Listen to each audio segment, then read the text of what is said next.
वो guys, welcome back to another gym video. मेरा नाम है ऋषभ और आज मैं आपके सामने फिर से आ गया हूं बार्बल्स के ऊपर बात करने के लिए। बार्बल्स तो मैंने आपको कई हद तक बताए हैं, कौन से ओलंपिक साइज होते हैं, मल्टीपर्पज होते हैं, कौन से पावर लिफ्टिंग बार्स होते हैं और आपको क्या क्या चीजें देखनी होती हैं बार्बल खरीदने से पहले।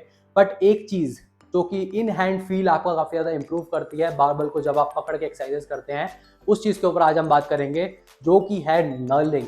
हो सकता है आप जिम के अंदर जाते हो अपने और वहां पे 10 बारबल्स हो, और हो सकता है आपको एक बारबल का इन हैंड फील ज्यादा पसंद आता हो दूसरे बारबल के इन हैंड फील से। तो हो सकता है उन दोनों बारबल्स के ऊपर अलग अलग तरीके की नर्लिंग की गई हो। आज मेरे पास अपने होम जिम के अंदर बहुत सारे बार्स हैं और इन सब बार के अंदर आपको वो ही पैटर्न्स मिल जाएंगे अलग अलग तरीके के नर्लिंग करे हुए। तो मैं आपको एक्सप्लेन करूंगा कौन से पैटर्न की नर्लिंग ज्यादा बेहतर रहती है, और अगर आप कोई स्पेसिफिक स्पोर्ट खेलते हो तो कौन से तरीके की नर्लिंग आपको लेनी चाहिए अपने बार के अंदर। तो गाइज आइए अपनी सबसे पहले नर्लिंग के ऊपर बात करते हैं, विच इज अ डायमंड नर्ल, या फिर आप इसे हिल नर्लिंग भी कह सकते हैं। हिल नर्लिंग आपको मिलेगी एटी के कैमो बावल के ऊपर। ये एक सिरोकेट बावल है जो कि कैमोफ्लाज कलर के अंदर पेंट किया गया है, बहुत ही ब्यूटीफुल लगता है, और ये मल्टीपर्पज यूज बावल है, विच मीन्स क्रॉसफिट जिम्स के अंदर या फिर नॉर्मल जिम्स के अंदर आपको इसी तरीके के बारबल देखने को मिलेंगे। कैमोफ्लाज और ज्यादा बहुत ही अलग अपीयरेंस के साथ आता है, तो मोस्ट लोगों को ये ज्यादा पसंद आता है। इसके ऊपर नर्लिंग जो की गई है वो जनरल पब्लिक को देख के की गई है, तो इसके ऊपर मिलती है हिल नर्लिंग और 1.2 mm की डेप्थ के साथ हिल नर्लिंग मिलती है। ये नर्लिंग काफी ज्यादा पैसिव होती है, अगर आप इसके ऊपर अपने हाथ को भी दौड़ाओगे ना तो आपको कोई भी टीयर्स के निशान अपने हाथ के ऊपर देखने को नहीं मिलेंगे। तो ये बहुत ही माइल्ड नर्लिंग होती है और ये लीस्ट ग्रिपी रहती है। तो अगर आप पावर लिफ्टिंग एक्सरसाइजेस करना चाहते हो तो इस नल के बाबल्स आपके हाथ के ऊपर से स्लिप कर जाएंगे अगर आपके हाथ के अंदर स्वेट रहेगा तो इन नर्लिंग के साथ आपको हमेशा चौक वॉक लगा के हीट ट्रेनिंग करनी पड़ती है, और ये ज़्यादा आपके हाथ के अंदर ब्रूशेस या फिर कट्स नहीं देती है। तो सबसे कंफर्टेबल नर्लिंग ये रहती है।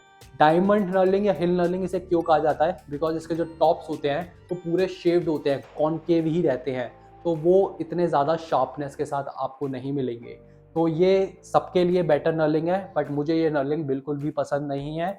वेट लिफ्टिंग एक्सरसाइजेस करने में इससे बेटर नर्लिंग आपको नहीं मिलेगी, बट शर्त यह है कि उसकी डेप्थ और उसकी जो कंसिस्टेंसी है नर्लिंग की वो अच्छी होनी चाहिए। सस्ते बार्स जो होते हैं सबके ऊपर हिल नर्लिंग ही रहती है इसी तरीके की, बट वो ऐसा लगता है कि बस पैटर्न दे दिया है और उसमें बिल्कुल भी एग्रेसिवनेस या फिर पंचीनेस होती ही नहीं है। तो ये नल के बार्स आपको मिल जाएंगे वेट लिफ्टिंग के अंदर, और अगर आप एक अच्छे ब्रांड से लोगे तो डायमंड नर्लिंग आपको अच्छी ही देखने को मिलेगी उस नल के ऊपर।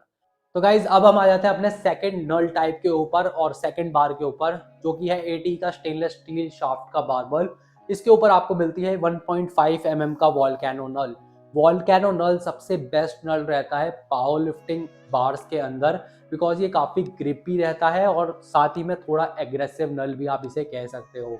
तो ये स्टेनलेस स्टील शाफ्ट का बारबल है। अब नर्लिंग का पैटर्न ही हर चीज़ नहीं होती है, बार के ऊपर क्या कोटिंग की गई है या फिर वो किस चीज़ से बनाया हुआ बारबल है उस पर भी नल का फील काफ़ी ज़्यादा इम्पैक्ट करता है। तो अगर किसी एलॉय स्टील के बारबल के ऊपर नर्लिंग दी गई है, चाहे वो एग्रेसिव दी गई है चाहे वो अच्छी दी गई है, बट उसके ऊपर अगर आप इस तरीके की सिरोकेट कोटिंग कर देंगे तो नल के अंदर जाके कोटिंग बैठ जाएगी और नल का फील काफ़ी पैसिव हो जाएगा। तो जिन लोगों को एक बिल्कुल ही रॉ एग्जैक्ट नल चाहिए अपने बार के ऊपर तो वो स्टेनलेस स्टील शाफ्ट का बारबल खरीदते हैं, और इसके अंदर आपको बिल्कुल ही स्टील की फीलिंग आएगी जब आप इसके ऊपर अपना हाथ रखोगे। वॉल्केनो नल को मैं अगर आपको समझाऊं तो इसके जो पॉइंट्स होते हैं उसको काट दिया जाता है बीच में से, जिसकी वजह से आपको 4 कांटेक्ट पॉइंट्स मिलते हैं पर नल पे, विच मीन्स जब आप इसको ग्रिप करोगे तो सरफेस वाइज ज़्यादा नंबर ऑफ कांटेक्ट पॉइंट्स बनेंगे आपके पर इंच। तो ये ज़्यादा ग्रिपी रहता है, जब आप इसके ऊपर अपना हाथ ज़ोर से पकड़ोगे तो इसके नल के साइंस आपके हाथ के ऊपर छप जाएंगे। ये एग्रेसिव रहता है बट इतना ओवरली एग्रेसिव भी नहीं रहता कि ये आपके हाथ की स्किन को फाड़ दे, या फिर आप जब इसे पकड़ के एक्सरसाइज कर रहे हो तो आपको कुछ डिस्कम्फर्ट या पिंच करे इसका नल। तो ये सबसे ज़्यादा ग्रिपी नल रहता है और सबको बहुत ज़्यादा पसंद आता है।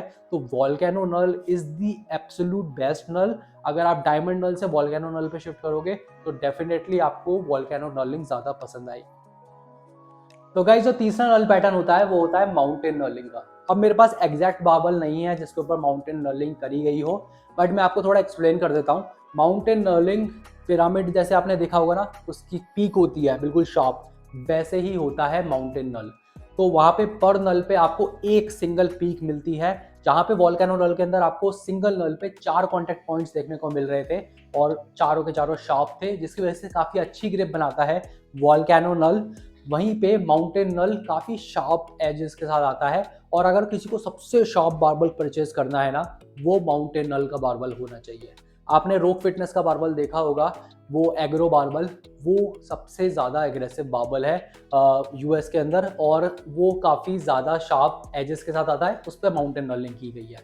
तो अगर किसी को अपने हाथ की स्किन फाड़ देनी है बिल्कुल ही, उसे ऐसा बार्बल चाहिए विच मेक हिम ब्लीड, तो उसे माउंटेन नर्लिंग लेनी चाहिए। अदरवाइज नॉर्मल पब्लिक के लिए, नॉर्मल पावर लिफ्टर्स के लिए भी माउंटेन नर्लिंग एक बेस्ट नर्लिंग नहीं है। सबसे बेस्ट नर्लिंग है वॉल्केनो नर्लिंग।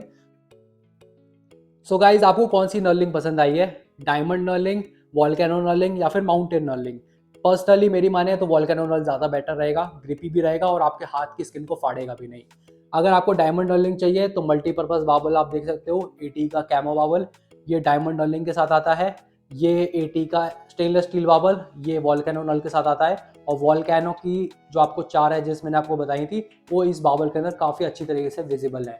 सीज फिटनेस का बार्बल भी आपको वॉल्केनो नल के अंदर ही देखने को मिलेगा, बट इसके जो टॉप्स हैं वो बहुत ही स्लाइटली कट करे गए हैं, बट ये पीक नहीं बना रहे हैं। ये इसके अंदर भी आपको 4 कॉन्टैक्ट पॉइंट्स ही देखने को मिलेंगे पर नल पे, बिकॉज दोनों के दोनों IPF स्पेक्स के बार हैं, पावर लिफ्टिंग बार्स हैं, तो पावर लिफ्टिंग बार के ऊपर वॉल्केनो नल ही दिया जाता है।